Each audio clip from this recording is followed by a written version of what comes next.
You have just been watching an NBC News special report on the summit between Presidents Trump and Putin in Anchorage, Alaska. This is the first time the two leaders have met in person since 2019. The focus today, ending the war in Ukraine. Shut out from today's talks, to the alarm of his European allies, is Ukrainian President Volodymyr Zelensky, who has warned that decisions made in his absence will be meaningless.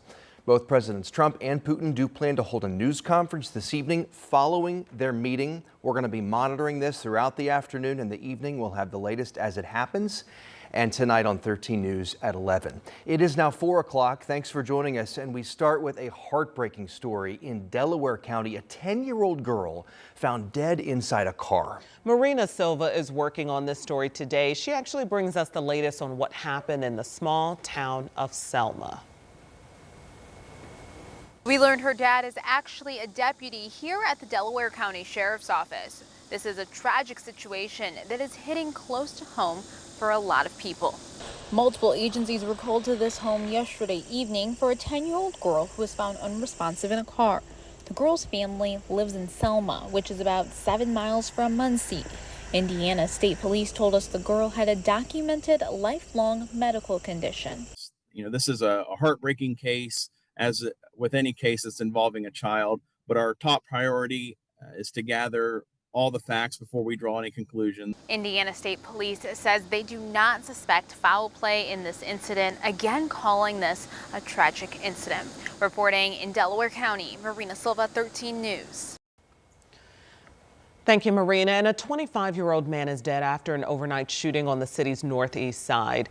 It happened on Meadowlark Drive near East 42nd Street and North Franklin Road. And here's what we know right now. When officers arrived, they found Paul Thompson III dead in the street. Police also found shell casings there. They believe the suspect took off after the shooting, and that's according to nearby witnesses who say they heard the car.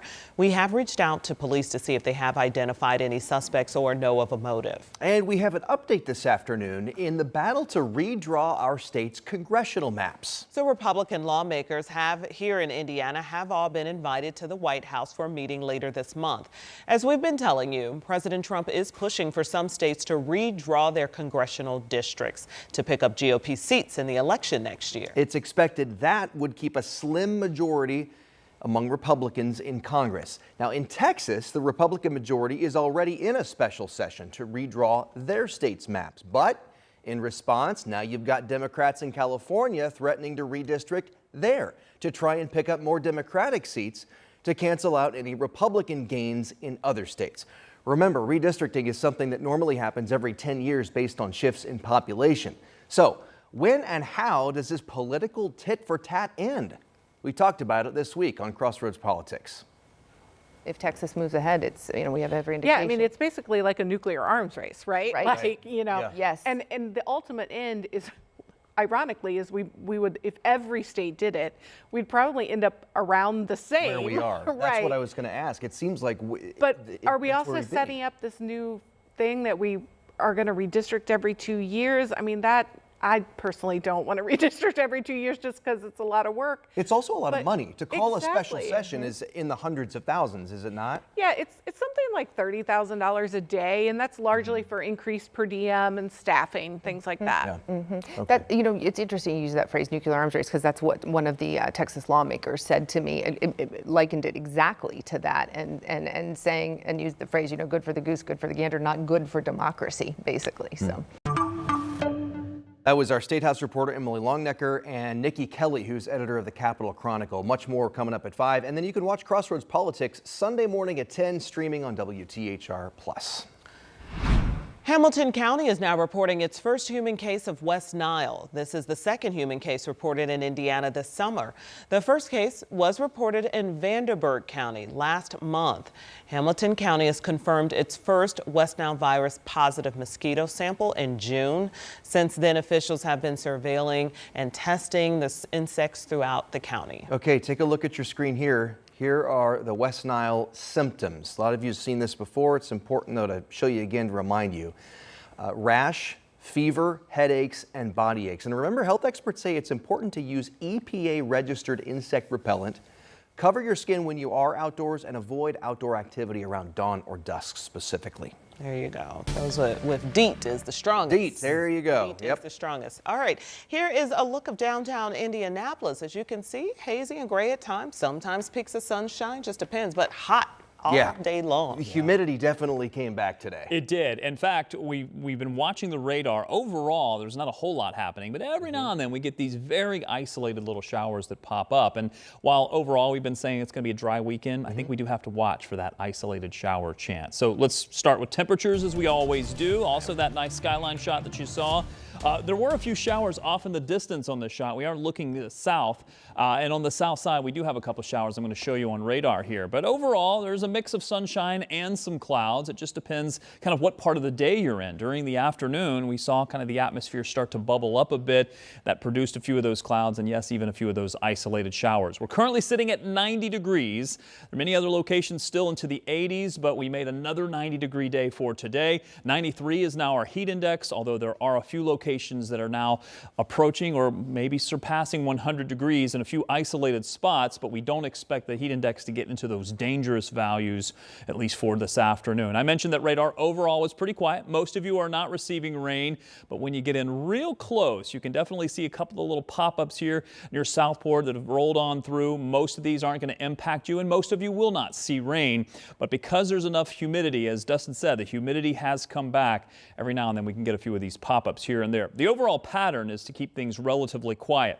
Couple of notes on that. One, we've seen the pop-ups mainly to our south. And then I've been drawing your attention to this for the last few days, that we have some strong clusters of thunderstorms that are trying to develop here.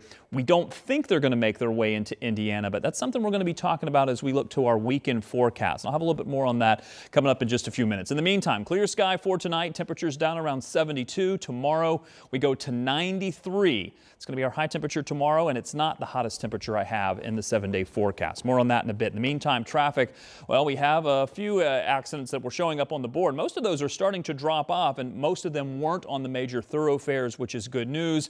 But where we are seeing the backups, that ongoing concern that we have on 65 southbound past the south split, also the typical slowdowns here on 65 southbound between the two splits as well. Let's talk about some of the cameras here. This is at the south split. There was a stalled vehicle here earlier that looks like we have some ongoing residual delays. I mentioned also 65 southbound. This is actually flowing pretty smoothly at this location. This is very close to 21st Street. Typically, this is one of the areas that slows down. The traffic coming towards you is southbound. This will continue to back up as we get over the next 45 minutes or so. All right, thanks for keeping an eye on it, Rob. It is finally here. We have been talking about it for months, almost a year. Round one of the LIV Golf Tournament is underway in Westfield. Yes, and organizers are expecting about 15,000 fans a day to descend on the club at Chatham Hills. Jenna Webster joins us live from downtown Westfield. This is where businesses are hoping to cash in on all the action. A lot of action up there as it is, Jenna. Hey. It's big for them. Yeah, back when LIV Golf announced that the tournament would be here in Westfield, it was estimated the economic impact would be anywhere from $21 to $29 million. That's, of course, all the players, staff, media, fans, everybody traveling here, staying in hotels, hotels and the restaurants and businesses are really trying to get in on the action here, too, because if you've driven through Westfield recently, this is what you've seen is all this road construction. So businesses we talked to today say it's a needed boost right now to have this for the economy. Rivet Coffee Bar and Roastery says it's seeing an uptick in crowds this week. Luckily, it's on the construction detour route, so they say lots of people are driving by and noticing them. And it helps that Westfield schools were off today, too, so a lot of students were here. But the general manager says they're hoping the golf tournament will inspire new regulars even after this weekend. We're family run and operated, so it really does help us out because we do marketing and stuff like that. But it's very helpful having new people coming into the community, and so it attracts people who even just live just outside Westfield area. So it attracts them in, and then they realize we're here, and now we have some new regulars. Rivet Coffee is one of more than 70 businesses all around Hamilton County that are part of this Beyond the Course promotion. You just sign up online, it's free, and a lot of these businesses are offering special deals, discounts, promotions, and you can get in on the action through Monday, Visit Hamilton County says. So a lot to do out here if you're not being out at the course this weekend, guys. Yeah, boy, that coffee looks good too, doesn't it? I know, I could take a cup right now. Jenna, thank you so much. Fun times in Yeah, Westfield. and we're going to hear from Dom coming up in a little bit too.